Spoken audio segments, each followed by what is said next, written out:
কাউকে আঘাত করা সহজ, কিন্তু যার তৈরি ইতিহাস কোটি কোটি মানুষের হৃদয়ে লেখা থাকে তাকে কি ছোট করা আদৌ সম্ভব? কারণ নেতাজি সুভাষচন্দ্র বসু কোনো রাজনৈতিক দল বা নির্দিষ্ট সীমার নাম নন। তিনি একটি চেতনা এবং বাঙালির আত্মমর্যাদার নাম। রাজনীতি আসবে যাবে, কিন্তু যে মানুষটা নিজের সমস্ত সুখ, ভবিষ্যৎ এবং জীবন বাজি রেখেছিলেন ভারতের স্বাধীনতার জন্য, তার ত্যাগের গল্প আবার আমাদের মনে করিয়ে দেবে আমরা কার উত্তরসূরি। সালটা 1940। দ্বিতীয় বিশ্বযুদ্ধের আগুনে পুড়ছে গোটা পৃথিবী। ব্রিটিশ সাম্রাজ্য খুব ভালো করেই জানত ভারতের মাটি সুভাষচন্দ্র বসুময় থাকলে তাদের পরাধীনতার শাসন তাসের ঘরের মতো ভেঙে পড়বে। তাই তাকে নিজেরই বাড়িতে গৃহবন্দী করে রাখা হলো। বাইরে চলল 24 ঘন্টা কড়া নজরদারি। কিন্তু যার বুকে ভারত মাতার মুক্তির স্বপ্ন, তাকে কি চার দেওয়ালে আটকে রাখা যায়?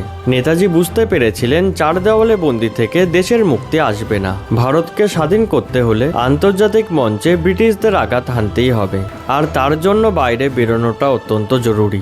1941 সালের 17 জানুয়ারি গভীর রাতে নিজের জীবনকে বাজি রেখে ছদ্মবেশে তিনি বেরিয়ে পড়েছিলেন অজানা উদ্দেশ্যে। নিজের ভাইপো শিশির কুমার বসুকে সাথে নিয়ে মোহাম্মদ জিয়াউদ্দিনের ছদ্মবেশে এলগিন রোডের পেছন দিক দিয়ে নিখোঁজ হয়ে গেল সেই কালো ওয়ান্ডারার গাড়ি। গোমো স্টেশন থেকে ফ্রন্টিয়ার মেইলে চেপে পেশোয়ার, তারপর আফগানিস্তানের দুর্গম পাহাড়। তিনি কোনো আরামদায়ক জীবন চাননি। তিনি আফগানিস্তানের দুর্গম পাহাড়, -ডিগ্রির বরফ পেরিয়ে জার্মানি, আর সেখান থেকে সাবমেরিনে চেপেছিলেন জাপানের উদ্দেশ্যে। তার সেখানে উদ্দেশ্য ছিল একটাই, বাইরে থেকে ব্রিটিশ শক্তিকে আঘাত করা এবং ভারতকে স্বাধীন করা। আজ আমরা যারা বিছানায় আরাম করে শুয়ে বড় বড় কথা বলি, তারা কি কখনো ভেবে দেখেছি এইভাবে নিজের দেশকে স্বাধীন করতে কতটা সাহস লাগে?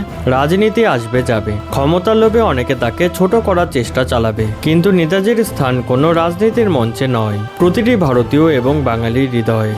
তিনি প্রথম শিখিয়েছিলেন বাঙালি কেবল ভাবুক কিংবা লেখক নয়, বাঙালি লড়াই করতে এবং বিপ্লব ঘটাতে জানে। তিনি গড়ে তুলেছিলেন আজাদিন ফৌজ, যেখানে জাতি, ধর্ম, বর্ণ নির্বিশেষে সবাই এক পতাকার নিচে লড়াই করেছিল, যেখানে হিন্দু, মুসলিম, খ্রিস্টান, শিখ সবাই এক থালায় খেয়েছে, এক পতাকার তলায় রক্ত দিয়েছে।